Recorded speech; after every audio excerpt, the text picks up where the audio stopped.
माझ्या लाडक्या बहिणींनो आणि लाडक्या भावांनो, मी आपल्याला भेटायला आलोय, विनंती करायला आलोय. खरं म्हणजे उदगीरमध्ये परिवर्तन घडवा हे सांगायला आलोय. उदगीरचा विकास करा हे सांगायला आलोय. उदगीरमध्ये जे इतके वर्ष तुम्हाला विकासापासून वंचित केलं ते बदल झाला पाहिजे सांगायला आलोय. आणि म्हणून जिथे बदल हवा असतो तिथं एकनाथ शिंदे जातो. 3 वर्षापूर्वी या राज्यामध्ये सुधाकरराव जेव्हा अनागोंदी झाली तेव्हा एकनाथ शिंदेने या राज्यात बदल घडवला, सत्ता पालट करून टाकलं.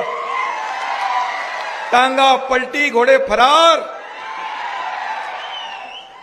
आणि सर्वसामान्यांच्या मनातलं सरकार आणलं. गोरगरिबांच्या मनातलं सरकार आणलं. लाडक्या बहिणींच्या मनातलं सरकार आलं. भावांच्या, शेतकऱ्यांच्या, वारकऱ्यांच्या सगळ्यांच्या साठी सरकार आणलं. 2.5 वर्ष या एकनाथ शिंदेने मुख्यमंत्री म्हणून काम केलं. तुम्ही पाहिलेलं आहे. आणि म्हणून तुम्ही काम पाहिलं म्हणूनच सुधाकरराव सारखा माजी आमदार, दोनदा निवडून आलेला आमदार शिवसेनेसोबत आला. मी त्यांचं मनापासून स्वागत करतो. एक कल्याणकारी राज्य आलं पाहिजे, गोरगरिबांचं राज्य आलं पाहिजे, लाडक्या बहिणींचं राज्य आलं पाहिजे. म्हणून मी आटापिटा केला. हा एकनाथ शिंदे सर्वसामान्य घरातून आलाय. हा एकनाथ शिंदे शेतकऱ्याचा मुलगा आहे. मी गरिबी पाहिली आहे. माझ्या आईची, पत्नीची काटकसर पाहिली आहे. महिना भागवताना कशी त्रेधा तिरपट उडत होती ते पाहिलंय. त्यांच्या डोळ्यातले अश्रू पाहिले. आणि म्हणून मी जेव्हा मुख्यमंत्री झालो तेव्हा पहिलं काम केलं ते माझी मुख्यमंत्री माझी लाडकी बहीण योजना. तेव्हा पण खूप लोकांनी खोडा घातला, आडवे आले, बोले चुनावी जुमला आहे, असं आहे तसं आहे. परंतु एकनाथ शिंदेने दिलेला शब्द पाळतो तो मी खरा करून दाखवला. लाडकी बहीण योजना सुरू झाली. आता मी तुम्हाला सांगतो, कोणाचाही माईका लाल आला तरी लाडकी बहीण योजना कधीही बंद होणार नाही. युवा प्रशिक्षणवाले माझ्याकडे आले होते. त्यांचाही विषय माझ्या लक्षात आहे. माझ्या युवकांना देखील रोजगार मिळाला पाहिजे, इथं उद्योग आला पाहिजे, हाताला काम मिळालं पाहिजे. यासाठी हा एकनाथ शिंदे जीवाचं रान केल्याशिवाय राहणार नाही, हा शब्द मी देतो. आणि आपल्या नगरसेविका उमेदवार हे काढलं तर काढणार, नगरसेविका आपल्या खरं म्हणजे आपल्या उदगीरच्या नगराध्यक्षपदाच्या उमेदवार सुनीता अनिल पंचाक्षरी. प्राध्यापक आहे तुम्ही, M A B Ed English प्राध्यापक, उच्च शिक्षित आपल्याला उमेदवार दिला आहे. आणि म्हणून त्यांना आपल्याला निवडून द्यायचं आहे. कारण या भावी नगराध्यक्षा प्राध्यापिका आहेत, याचा उदगीरकरांना नक्की अभिमान वाटला पाहिजे. आणि म्हणून सुनीता ताईंना उदगीरच्या प्रश्नांची जाण आहे. त्यांच्या बरोबर किती लोक उभे आहेत? 25 लोक उभे आहेत. एक मोठी टीम उभी आहे. 26 लोकांना आपल्याला निवडून अगदी जल्लोषात नगर परिषदेमध्ये पाठवायचं आहे. हे सांगायला मी तुम्हाला आलोय, ही विनंती करायला तुम्हाला आलोय. आणि म्हणून आगे बढ़ो सुनीता ताई, आगे बढ़ो सुनीता ताई, तुम्हारे पीछे खड़ा है ये तुम्हारा भाई. आणि या ताई बरोबर आपले अजून 25 लोक गेले पाहिजे नगर परिषदेमध्ये आपल्याला विकासाला न्याय देण्यासाठी. आणि म्हणून वाजत गाजत सगळे गेले पाहिजे. यासाठी तुम्हाला मी विनंती करतोय, धनुष्यबाणाला मत द्यायचं आहे. उदगीरवर भगवा फडकवायचं आहे. उदगीर लातूर जिल्ह्यात आहे आणि लातूरचा मतदार शिवसेनेला मत देण्यासाठी आतुर झालेला आहे. त्याचा तुम्ही फायदा करून घ्या. 2 तारखेपर्यंत सगळ्यांनी प्रचारामध्ये काम करा. असं मतदान करा की विरोधक पळतील घरी आणि निवडून येतील शिवसेनेच्या सुनीता पंचाक्षरी. येतील ना? आल्याच पाहिजे. विरोधकांनी किती केली किरकिर तरीही शिवसेना जिंकणार उदगीर. आणि म्हणून उदागीर बाबाचा आशीर्वाद आहे. उदागीर बाबा खाजा बादशाह सगळे लोक या ठिकाणी आशीर्वाद आहे. म्हणून माझे मुस्लिम बांधव भगिनी पण इकडे आहेत. कारण लिंगायत समाज, मुस्लिम समाज, सगळे आणखी सगळे समाज, मागासवर्गीय, धनगर समाज असेल, मराठा समाज, सगळे समाज एकत्र आलेले आहेत. सगळ्या समाजाला घेतलंय ना सुधाकरराव. सगळे समाज आहेत. सगळे समाज जेव्हा एकत्र येतात ते काय येतात? ते विकासासाठी येतात. आपल्या मुलाबाळांचं भवितव्य घडवण्यासाठी येतात. शहराचा काया पालट करण्यासाठी येतात. आणि हा इतिहास घडेल, क्रांती घडेल. या उदगीरमध्ये क्रांती घडवायची आहे. क्रांती. एकनाथ शिंदेने जशी 2022ला क्रांती घडवली, टांगा पलटी घोडा फरार. 200 बेडचं हॉस्पिटल असून विकासाच्या कामात एकनाथ शिंदे कधी भेदभाव करत नाही. मला सांगा सुधाकरराव, इथं मी नगर विकास खात्यातून किती पैसे दिले? 550 कोटी रुपये. 550 कोटी एकनाथ शिंदेने इथं दिले. पण त्याचं काय झालं? त्याचा किती विनियोग झाला? काम चांगलं नसेल, चुकीचं असेल तर त्याचाही शोध घेतला जाईल. आणि तुम्ही सत्ता दिल्यानंतर तुमच्या या उदगीरसाठी विकासाला पैसे कमी पडू देणार नाही. कारण नगर विकास खातं तुमच्या एकनाथ शिंदेकडे आहे. तुम्हाला रस्ते पाहिजे ना चांगले, तुम्हाला पाणी पुरवठा पाहिजे ना, तुम्हाला भुयारी गटर योजना पाहिजे, तुम्हाला उद्यान पाहिजे, गार्डन पाहिजे, मुलांना खेळायला मैदान पाहिजे, आरोग्य सुविधा पाहिजे, चांगलं पाहिजे ना सगळं. उदगीरमध्ये पाणी पुरवठ्यामध्ये आमदार भालेराव 2016-17ला भरपूर पाणी आणलं लिंबोटीमधून. परंतु आजही 8-8 दिवस पाणी मिळत नाही. वस्तुस्थिती आहे. आणि म्हणून तुम्हाला मी वचन देतो, तुम्हाला दररोज पाणी मिळालं पाहिजे. दररोज पाणी पुरवठा सुरळीत चालू नसताना देखील 3000 रुपये घेतात. 3000 रुपये साहेब, 3000 रुपये घेतात. हे देखील नगर विकास खात्याच्या अंतर्गत आहे. मी तात्काळ याचा निकाल लावतो. दररोज पाणी द्या, दररोज पाणी द्या आणि मग पैसे मागा.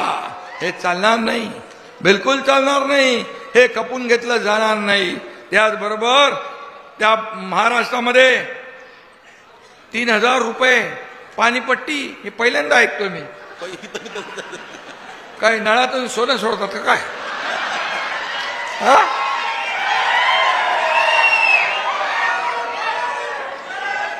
उदगीरमध्ये 200 बेडचं hospital, trauma care center Sudhakar रावच्या तुमच्या आमदारकी सुरू झालं साहेब. मग आता त्याच्यामध्ये सोनोग्राफी नाही, MRI नाही, CT स्कॅन नाही, रक्त तपासणी नाही. मग काय पाहिजे? काय आहे? काय फक्त बिल्डिंग काय चाटायचे बघायचे फक्त. मी आरोग्य मंत्र्यांना ताबडतोब सांगतो, प्रकाश आंबेडकरला प्रभाकर बघ फोन लागतो का आरोग्य मंत्र्याला? आणि तात्काळ हे सगळं सेवा सुरू झाल्या पाहिजे. हे आरोग्य विभागाला मी सांगतो. आणि तात्काळ करून दिल्याशिवाय राहणार नाही. हा एकनाथ शिंदेचा शब्द. उदगीरला MIDC प्रस्ताव मंजूर झालाय, पण अजून जागा एक्वायर केली नाही. ते पण खातं आपल्याकडेच आहे. उदय सामंत यांना मी सांगतो, ताबडतोब या ठिकाणी MIDCची प्रक्रिया सुरू करा. काय लावलंय? हे काय चेष्टा आहे काय लोकांच्या बरोबर? अरे हाताला रोजगार मिळाला पाहिजे, काम मिळालं पाहिजे. सरकार कोणाचं आहे? गोरगरिबांचं आहे, या तरुणांचं आहे, सगळ्यांचं आहे. त्यांना काम मिळालं पाहिजे.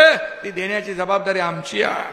त्याचबरोबर गायरान जमिनीवर गोरगरीब कुटुंबाच्या घराचे कबाले या ठिकाणी देऊन घरकुलासाठी निधी उपलब्ध करून देऊ. आणि त्याचं नियमितीकरण करायला लागेल ना, रेग्युलायझेशन करायला लागेल. कबाली करून 50-50 वर्ष एक प्रश्न सुटत नसेल तर कसं राहायचं लोकांनी? आणि म्हणूनच मला तुमच्यासाठी पाठवलं इकडे, तुमच्या उदगीरचा विकास करण्यासाठी. विद्यार्थ्यांना मोफत वसतिगृहाची हॉस्टेल नाही आहेत का? कमी आहे. शहर मोठं आहे आणि व्यवस्था कमी आहे. तुम्हाला हेही मी सांगतो, याचं देखील आपल्या सामाजिक न्यायाकडे आहे ना, सामाजिक न्याय विभागाला, मंत्र्यांना संजय शिरसाटना मी सांगतो की हे ताबडतोब करून द्या. हा लोकांचा अधिकार आहे, विद्यार्थ्यांचा अधिकार आहे. आणि त्याचबरोबर या ठिकाणी अनेक जे विषय आहेत, हे अनेक विषय आपल्याला मार्गी लावायचे आहेत. आणि म्हणून विकासाचा झेंडा हाच आपला अजेंडा आहे. आणि नवीन जिल्ह्याची निर्मिती पाहिजे म्हणून मागणी आहे तुमची बऱ्याच वर्षापासून का? खूप वर्षापासूनची असेल तर नक्की या बाबतीमध्ये आपण जे काय पॉझिटिव्ह सकारात्मक जे आहे त्यासाठी जे जे काही प्रयत्न करायचे ते एकनाथ शिंदे केल्याशिवाय राहणार नाही. आणि म्हणून मी आपल्याला एवढंच सांगतो, विकासाच्या नावाखाली हे जे काही धिंगाणा सुरू आहे हा खपून घेतला जाणार नाही. का घेणार खपून तुम्ही? बिलकुल नाही. आपला मंत्र एकच, बदल हवा, पर्याय नवा, धनशक्ती विरुद्ध जनशक्ती. एवढी जनशक्ती उभी आहे, हे तुम्ही या ठिकाणी एवढे सगळे जर उतारलात तर समोरच्यांचं डिपॉझिट जप्त झाल्याशिवाय राहणार नाही. कोण आहे? आरोग्य मंत्री प्रकाश आंबेडकर. अरे बाबा, उदगीरला आलोय. उदगीरला आपले सुधाकरराव भालेकर आहेत ना, माजी आमदार. तिथं तुमचं आरोग्य केंद्र आहे, पण तिथं सोनोग्राफी नाही, MRI नाही, सिटी स्कॅन नाही, काही नाहीये, काही नाहीये. तात्काळ लवकर याची बैठक घ्या आणि सुधाकररावला बोलून घ्या, भालेरावला, आणि ताबडतोब करा. इथं जर नुसती बिल्डिंग काय लोकांना बघायला ठेवली इकडे?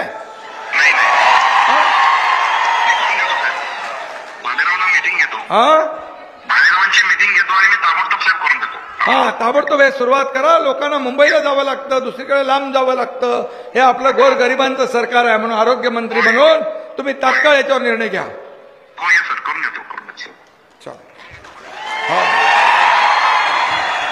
चला, धन्यवाद. मी आपल्याला एवढंच सांगतो की आता हा जो काय आनंद इथं शिवसेनेचे हात मजबूत करा एवढं सांगायला आलोय. आणि मी आपल्याला एवढंच सांगतो की या भालेराव जे आहेत, हे भालेराव हे तसे साधे सुधे नाही आहेत.